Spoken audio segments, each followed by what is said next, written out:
Kama umekuwa ukipata changamoto ya kurekodi kwa usahihi mapato pamoja na matumizi ya kila siku, mwezi na mwaka kwenye biashara au kwenye mapato yako ya kila siku, video hii ni kwa ajili yako. Naitwa Joel Kadaga kutoka Joel Media. Ikiwa ni mara yako ya kwanza kutembelea channel hii, tuna upload content mbalimbali zinazohusiana na skills za kidigitali, ikiwemo namna gani ambavyo unaweza kutengeneza mfumo rahisi wa kuendesha biashara yako kwa kutumia Excel sheet.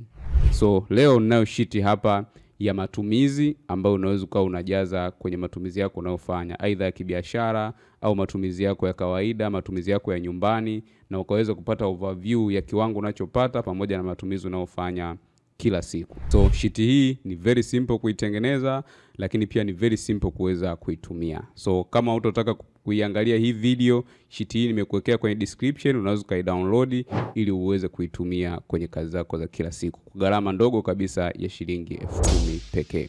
So nitaenda kuonyesha moja kwa moja jinsi gani ambavyo unaweza kutumia sheet hii kuweza kurahisisha matumizi yako ya kila siku. So unaweza kaona hii sheet iko kwa mwezi na ina miezi 12. Kwa hiyo hii imeanza Januari 2025, inaenda Februari, March, Aprili, Mei, Juni, Julai mpaka mwezi wa 12.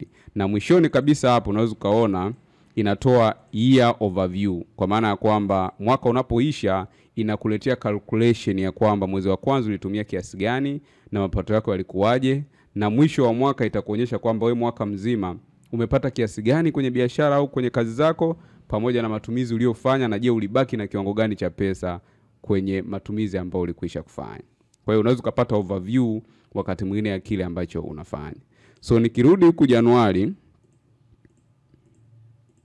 Januari hapa utaona kwamba kuna vyanzo vya mapato ambavyo wewe unavitengeneza, lakini pia kuna expenses ambazo unazifanya. So nimezigawa katika makundi mawili hizo expenses.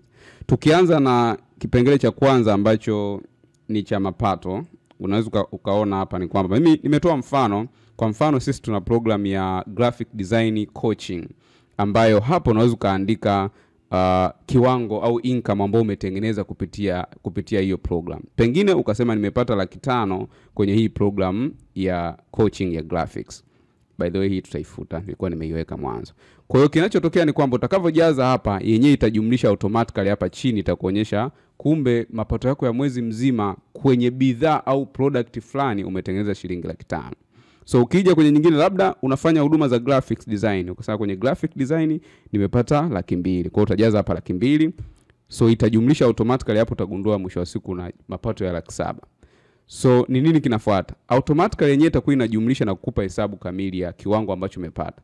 So tukija kwenye matumizi sasa, hapa nimegawa matumizi katika makundi mawili. Kuna matumizi ambao ni ya stafu au labda tuseme timu yako au watu ambao unafanya nao kazi, lakini pia nimegawa matumizi mengine, operation activities. Na wewe huko limited, unaweza ukasema mimi hii nitaweka kwa ajili ya matumizi yangu ya nyumbani na vyovyote ambavyo unataka. Ndio maana hapo ukiangalia utagundua kwamba hapa nimesema hapa kuna mshahara au kipato cha managing director. Kwa mfano mimi kwenye biashara yangu najilipa 200,000 kwa mwezi. Kwa hiyo nitaweka hapa 200,000. Kwa hiyo kinachotokea ni kwamba kwenye ile 700,000 niliyopata nikitoa 200,000 tabaki 500,000. Sasa ngoja nikuonyeshe kitu hapa. Ngoja nifute hii. Haya, kwa matumizi yangu itaonekana tayari nimeshatumia 200,000. Haya, labda umeme, labda kuna manager, labda supervisor, labda yeye namlipa 100,000. Sawa, na wengine. Kwa hiyo nita-analyze matumizi yote hapa ya staff wangu au tunaofanya nao kazi, itaonekana jumla ni 300,000. Haya, nikija kwenye expenses zingine sasa, kwa maana hapa tutazungumzia expenses zingine, kwa mfano rent, nalipa kodi, labda nalipa insurance, labda nalipia gari, services, mafuta, labda nalipia software na vitu vingine vyote. So nitajaza hapa labda banking fee, vitu ambavyo huwa tuvikalculate wakati mwingine. Unapotoa au unapotoa pesa mara nyingi kuna makato ambayo unayapata. Kwa inabidi hayo yote uyaandike kwenye expenses zako. Kwa kama unalipia internet, kwa utakuja utajaza labda ukasema hapa mimi natumia 50,000. Actually naweka mfano. Kwa hiyo utaangalia. Kwa hiyo utakuja kugundua kwamba kwenye matumizi ya kawaida labda nina 50,000, labda chakula labda tunatumia labda pia 60,000 mfano. Then huku utagundua kwamba jumla matumizi yako ni 650,000. Sasa angalia maajabu yanayotokea. Kinachotokea ni kwamba ukija hapa itakuwa inakupa overview ya matumizi ya kila mwezi. Kwa hiyo labda hapa cha kufanya inaonyesha negative. Ngoja nifanye niongeze mapato huko. Niseme bwana kwenye coaching hii nikapata pia 500,000. Haya, kwa ujumla mapato itakuwa ni 1,200,000. Haya, matumizi yote hapa ni 300,000 na hapa chini laki ngapi?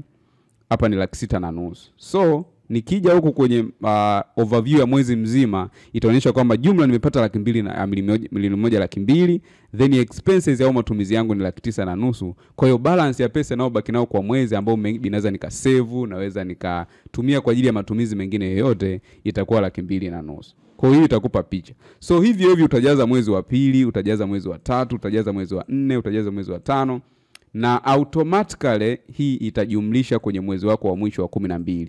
Kwa huku utakuja kuangalia. Ukiona kwenye hii overview utaona hapa kwamba mwezi wa kwanza nilipata 1,200,000, nikatumia 9,500,000, nikabaki 200,000. Kwa hiyo itaenda inajumlisha yenyewe automatically kwa mwaka mzima, na mwisho wa siku utakuja kujua kwamba kwa mwaka mzima mapato yako yalikuwa ni kiasi gani, lakini pia matumizi yako yalikuwa kiasi gani na kiwango gani cha pesa ambacho kilibaki baada ya matumizi haya. Kwa hiyo itakupa picha kamili ya kujua kipato chako ni kiasi gani na matumizi yako ya kibiashara au ya matumizi ya kawaida yanaendaje. Na hiyo unaweza kutumia hata kwenye matumizi ya nyumbani. Unaweza kutumia hivyo, unaweza kutumia kwenye biashara yako, ikakurahisishia kupata picha kwamba mimi kipato ninachokiingiza, pesa zangu nyingi zinapotelea wapi. Kwa unavyopanga malengo utajua kwamba sehemu fulani nirekebishe, nipunguze au nifanye nini ili nitimize malengo yangu kiurahisi. Lakini by the way tunayo sheet nyingine ambayo yenyewe ni kwa ajili ya revenue, ambayo ni sheet ambayo tulitengeneza maalum kwa ajili ya kuweza kucontrol kinachoingia. Unaingiza kwa Tigo Pesa, kwa M-Pesa, kwa Airtel Money na nyingine kama hiyo. Na pia tunayo sheet nyingine ambayo ni ya stock, kama unauza bidhaa ambazo ni za kuhesabu. Pia tunayo bidhaa ambayo tunayo sheet ambayo unaweza kuipata. Nitakuwekea pia link kwenye description hapo, unaweza kujipatia pia hiyo sheet. So kama umeenjoy na kupata kitu kutoka kwenye video hii, na kama video hii inaweza kaadi chochote, unaweza kujaribu na wewe kutengeneza ya kwako. Lakini nitafurahi ukiacha maoni katika sehemu ya comment kuniambia unatamani nitengeneze sheet gani ambayo wewe unaamini unahitaji kwenye biashara yako. Lakini kama utahitaji hii sheet pamoja na zingine ambazo nimeorodhesha hapo chini, unaweza kulipia shilingi 10,000 tu kwa kila sheet ili uweze kurahisisha mapato na matumizi yako, kujua mapato na kila kitu kinachoendelea kwenye biashara yako. Jina langu ni Joel Kadaga. Nitafurahi sana kama utasubscribe katika channel hii kwa sababu kuna video nyingi sana kama hizi. Nitaendelea kuzileta kila siku, lakini pia share na mtu yeyote ambaye unaamini video hii inaweza kuwa msaada. Sina la ziada. See you next time.